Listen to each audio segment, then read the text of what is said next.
Most people think expensive Scotch automatically tastes better than cheap Scotch, and most people are wrong. The difference between a $20 bottle and a $20,000 bottle has almost nothing to do with how it tastes in your glass. It has everything to do with understanding what you are actually paying for at each level. These are the 7 levels of Scotch whisky. By the end of this, you will know exactly where to spend your money and where you are just paying for a fancy box. Level 1. Entry blends. This is where 90% of the world's Scotch drinkers live, and there's no shame in that. A blended Scotch combines malt whisky from multiple distilleries with grain whisky, which is cheaper and lighter. The master blender's job is to create consistency. Every bottle of Johnnie Walker Red tastes exactly like the last one, whether you buy it in Tokyo or Toronto. The big names at this level are Johnnie Walker Red Label, Dewar's White Label, Famous Grouse, and Cutty Sark. They typically run between $15 and $25. Here is what most people get wrong about entry blends. They are not failed attempts at making good Scotch. They are specifically designed for mixing. That Johnnie Walker Red in your highball or your Scotch and soda is doing exactly what the blender intended. If you are drinking these neat and wondering why Scotch fans get so excited, you are missing the point. These bottles exist to be mixed with ginger ale, soda water, or even green tea, which is massively popular in Asia. The best value at level 1 is Famous Grouse. It consistently beats bottles twice its price in blind tastings, and it works beautifully in cocktails. Level 2. Premium blends. This is where things start getting interesting. Premium blends still combine malt and grain whisky, but the ratio shifts. More malt, less grain. And unlike entry blends, these bottles carry age statements. That number on the label means the youngest whiskey in the blend is at least that old. Johnnie Walker Black Label, Chivas Regal 12-year and Buchanan's 12-year live here. You are looking at $40 to $60 typically. The extra age does something important. It smooths out the harsh edges that make entry blends better for mixing. Premium blends can actually be sipped neat without burning your throat. But here is what the marketing will not tell you. The biggest improvement is not the age, it is the quality of the component whiskies. Johnnie Walker Black contains malt from some of Scotland's most respected distilleries, including several from Speyside and the Islands. At this level, you are essentially getting a greatest hits album of Scottish whisky for the price of a single bottle. The best value at level 2 is Monkey Shoulder. It is a blend of Speyside single malts with no grain whisky at all. Technically, that makes it a blended malt rather than a blended Scotch. It drinks like a single malt, but costs like a blend. Level 3.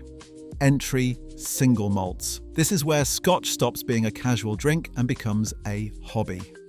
A single malt comes from one distillery and uses only malted barley. No grain whisky, no blending between distilleries. What you taste is the pure expression of that one place.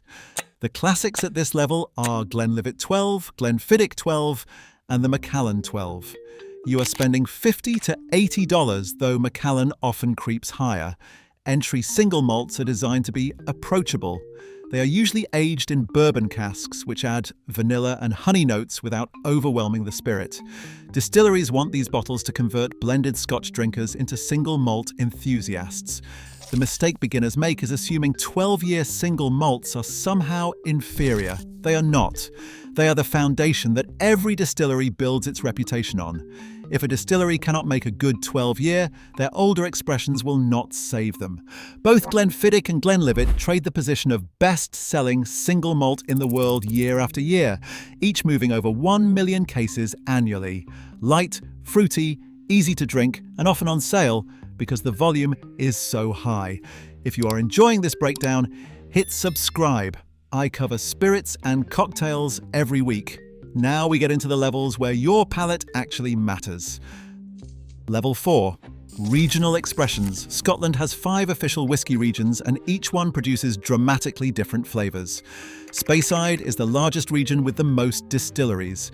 Think elegant, floral, often fruity.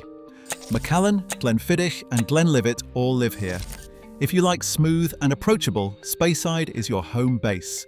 Highland covers a massive geographic area, and the flavours vary wildly. Glenmorangie is delicate and citrusy. Dalmore is rich and sherried. Oban is coastal and slightly briny. You cannot generalise the Highlands the way you can other regions. Lowland Scotch is the lightest of all. Auchentoshan and Glenkinchie produce grassy, gentle whiskies that work beautifully as aperitifs. Campbelltown was once the whisky capital of Scotland with over 30 distilleries. Now only 3 remain. Springbank is the star, producing complex, slightly funky whisky that cult followers obsess over. And then there is Islay. Islay is where Scotch gets intense. The island distilleries produce heavily peated whisky with smoke, iodine, seaweed and medicinal notes. Laphroaig, Ardbeg and Lagavulin are the big 3. People either love Islay or find it completely undrinkable. At level 4, you are spending $80 to $120, and you are no longer just buying Scotch. You are exploring geography through a glass. Level 5. Age statement premiums. Now we enter the territory where bottles start requiring serious consideration before purchasing. 18-year-old Scotch and beyond represents a fundamentally different product. The extended aging softens tannins, concentrates flavours, and adds complexity that younger whiskey simply cannot achieve. But there is a cost beyond the price tag. Every year a whiskey sits in a barrel, roughly 2% evaporates. The industry calls this the angel's share. An 18-year-old cask has lost over 30% of its original volume. A 25-year-old cask has lost over 40%. You are not just paying for time, you are paying for evaporation. The benchmark bottles at this level are Glenfiddich 18, Glenlivet 18, Highland Park 18, and the various Johnnie Walker premium expressions like Gold Label and Blue Label. Prices range from $150 to $300 for standard releases, with special editions pushing much higher. Here is where you need to be honest with yourself. Most people cannot reliably distinguish an 18-year-old from a well-made 15-year-old in a blind tasting. The differences exist, but they are subtle. You need a trained palate to appreciate what you are paying for. If you cannot explain why you prefer an older whiskey beyond saying it costs more, you might be better served spending that money across multiple bottles at level 4. Level 6. Cask strength and special releases. This is where whiskey transitions from beverage to experience. Standard Scotch is diluted with water before bottling, typically down to 40 or 43% alcohol. Cask strength Scotch skips that step entirely. You are getting the whiskey exactly as it came out of the barrel, often at 55 to 65% alcohol. The difference is profound. Cask strength expressions deliver intensity and complexity that diluted versions cannot match. The flavors coat your mouth differently. The finish lasts longer. Adding your own water lets you customize the experience to your preference. Major distilleries release cask strength versions of their core expressions. Aberlour Abunad, Glenfarclas 105, and Laphroaig Cask Strength are perennial favourites. Then there are the special releases. Diageo's annual Special Releases collection features limited editions from distilleries across their portfolio. Independent bottlers like Gordon and MacPhail select individual casks that never appear under the distillery's own label. Prices at level 6 range from $120 for entry cask strength expressions up to $500 for sought-after special releases. Prices vary with rarity and provenance. The danger here is hype. Limited releases create artificial scarcity. A bottle is not automatically better because only 2,000 exist. Some special releases are genuine revelations, others are marketing exercises with fancy packaging. Read reviews from trusted sources before spending at this level. The whiskey community is helpful and honest about what deserves the premium. Level 7. Ultra rare and collector grade. We've officially left the realm of drinking and entered the world of collecting. At level 7, you'll find bottles that sell for thousands or tens of thousands of dollars. Whiskey from distilleries that closed decades ago. Single cask releases where fewer than 200 bottles exist worldwide. Expressions so old that the distillery itself no longer has any remaining stock. Macallan dominates this space. Their 1926 60-year-old sold at auction for $2.7 million in 2023. That's not a typo. One bottle, 2.7 million. Closed distilleries command particular reverence. Port Ellen shut down in 1983 and only reopened in March 2024 after 4 decades of silence. During those closed years, remaining bottles became legendary. Brora closed the same year, reopened in 2021, and original pre-closure bottles still sell for thousands. Here's the uncomfortable truth about Level 7. Most people who buy these bottles never open them. They are investments. They are status symbols. They are retirement funds shaped like whiskey bottles, and honestly, that's fine.